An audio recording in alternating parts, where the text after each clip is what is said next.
Sorotan publik akan tertuju pada sidang putusan 5 terdakwa kasus pembunuhan berencana Yosua yang akan dimulai besok.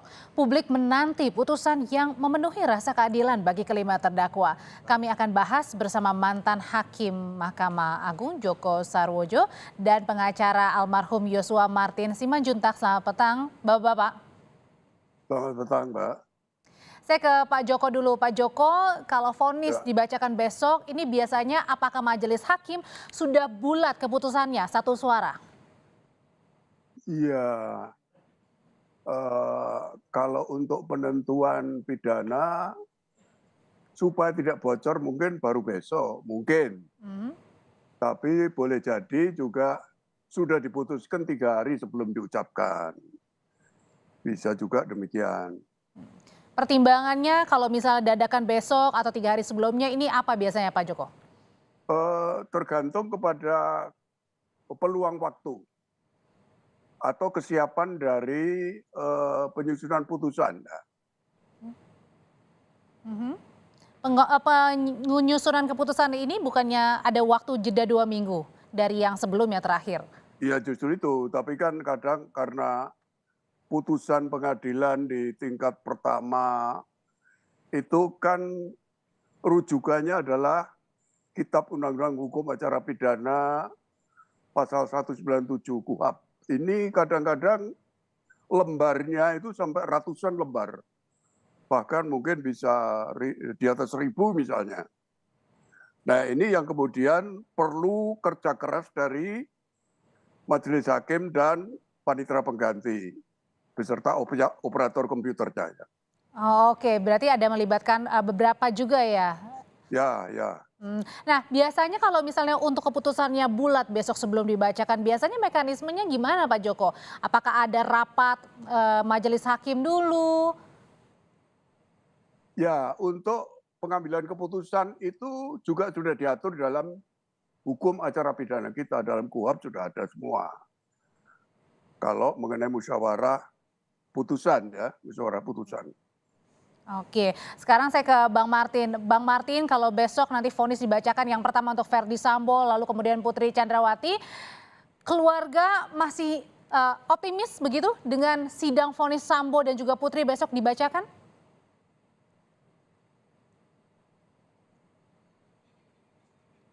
Mohon maaf, Bang Martin masih di mute. Halo, Ya, halo, ya silakan Bang Martin. halo. Ya, jadi optimis itu kan bentuk pelaksanaan dari harapan. Nah, harapan keluarga ya, negara ini adalah negara hukum gitu ya. Nah, negara hukum itu kan nggak bisa hukum berjalan sendiri. Ada penegak hukumnya. Nah, dalam agenda tanggal 13 nanti, agenda penegakan hukum itu sampai pada tahapan vonis ataupun putusan. Nah, biarlah hakim nanti yang menimbang juga mengadili sesuai dengan temuan-temuan dan juga fakta-fakta yang sudah disajikan baik oleh jaksa penuntut umum maupun penasihat hukum dari terdakwa. Nah, namun dalam hal ini kami sudah membuat suatu analisis dan kesimpulan bahwa memang benar sesuai dengan tuntutan jaksa penuntut umum, Verdi Sambo dan Putri itu memang terbukti secara sah dan meyakinkan melakukan perbuatan pembunuhan berencana dan juga obstruction of justice. Sehingga biarlah kondisi nanti hakim yang memutus gitu ya. Dan kami yakin bahwa hakim pasti akan mandiri dan juga independen dan juga profesional serta menimbang rasa keadilan bagi keluarga korban gitu ya. Artinya sudah yakin kalau keduanya bersalah, tinggal putusannya aja nih ya, berapanya ini ya Bang Martin ya? Ya, saya pikir besok ya, harapan kami ya bahwa putusan itu minimal seperti tuntutan jaksa penuntut umum. Nah, kalau untuk Putri Chandrawati melebihi dari tuntutan jaksa, namun masih dalam bentuk, kalau saya pribadi ya, dalam bentuk angka. Ya, kenapa angka? Karena kalau dua-duanya huruf, ya, kan ini mereka suami istri, mereka punya anak nih ya, empat orang anak. Kurang adil juga kalau memang dua-duanya tidak bisa lagi keluar dari penjara gitu, karena mereka punya anak. Nah, kalau salah satu keluar, kan nanti setelah dilakukan pemasyarakatan ataupun rehabilitasi di dalam lapas itu, dia bisa kembali sebagai manusia yang lebih baik lagi gitu dan bisa bergabung dengan keluarganya. Itu harapan kita juga. Oke, kita ke Pak Joko lagi. Pak Joko, dalam kemarin menunggu 2 minggu kan ada yang namanya amicus curiae. Ya, ada sahabat pengadilan gitu. Seberapa besar sih nantinya bisa kemudian menjadi pertimbangan bagi majelis hakim sebelum menentukan vonis, terutama bagi Eliezer? Iya, saya kira hakim ini yang menangani kan kalau sudah bertugas di Jakarta itu sudah cukup senior, cukup berpengalaman di dalam membuat putusan dan pertimbangan hukumnya.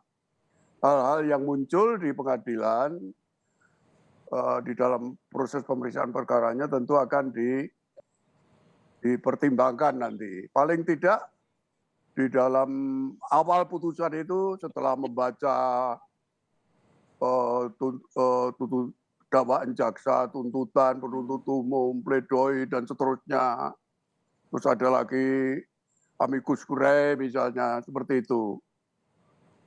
Oke, bukan hanya amicus curiae aja yang menjadi perhatian sebelum pembacaan vonis, Pak Joko, tetapi juga kasus ini kan menyita begitu banyak perhatian karena ada orang high profile juga, Verdi Sambo begitu. Nah, kalau dari pengalaman lama dari seorang Pak Joko sebagai mantan hakim agung, untuk memutus begitu dengan kasus yang high profile, yang menyorot perhatian, seberapa besar tantangan yang dimiliki bagi seorang majelis hakim?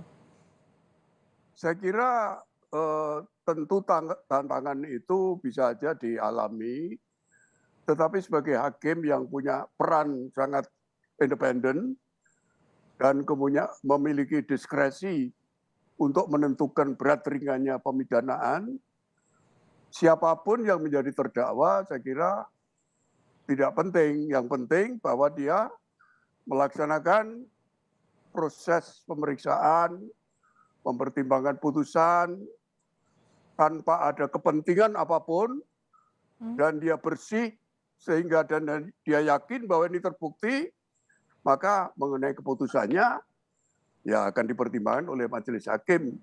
Tapi bisa nggak sih pada saat sebelum vonis ini terjadi perbedaan pendapat begitu sebelum menjatuhkan vonis?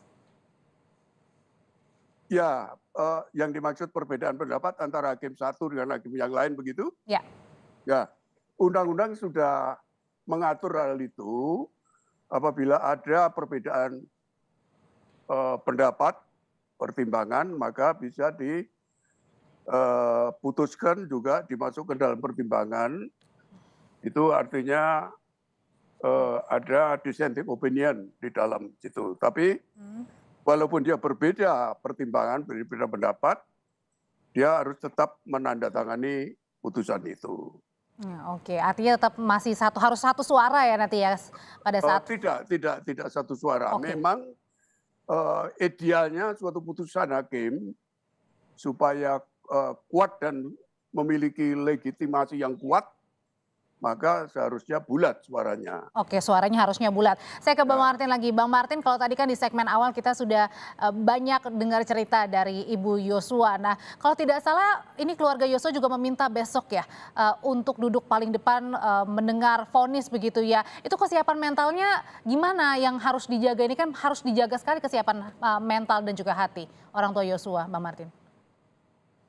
Jadi saya pikir untuk persiapan mental itu ya sudah tidak dibutuhkan lagi, karena kenapa? Hancurnya hati ibunda korban dan juga adik-adiknya ini ya itu sudah benar-benar menguatkan mereka. Ya, kita bayangin di awal bagaimana mereka pada saat Joshua itu dirampas nyawanya, diintimidasi oleh para oknum polisi berseragam ya, yang mengatakan bahwa anak ibu itu pelaku perbuatan tercela, tidak pantas dimakamkan secara kedinasan. Jadi untuk hal-hal yang akan datang ini mendengarkan agenda putusan itu saya pikir sudah tidak perlu persiapan mental. Mungkin yang perlu disiapkan adalah kalau putusannya tidak sesuai dengan rasa keadilan sehingga harus kecewa. Nah kalau untuk mental mereka sudah melewati hal-hal yang sangat berat gitu loh. Jadi nggak perlu lagi persiapan. Dan benar memang besok kami akan meminta bahwa mereka itu bisa diberikan tempat duduk depan di sebelah kiri. Gunanya apa? Agar bisa mendengarkan secara jelas pertimbangan per pertimbangan dan juga pada saat pembacaan putusan gitu, supaya bisa ikut juga mengawal karena kan memang itu hak mereka ya, hak dari keluarga korban untuk hadir juga secara langsung. Dan saya pikir itu bukan permintaan yang berlebihan gitu ya. Bang Martin Simanjuntak, pengacara keluarga almarhum Yosua, terima kasih. Terima kasih juga mantan Hakim Agung Pak Joko Sarwoko sudah bergabung di Kompas Petang. Sehat selalu Bapak-bapak.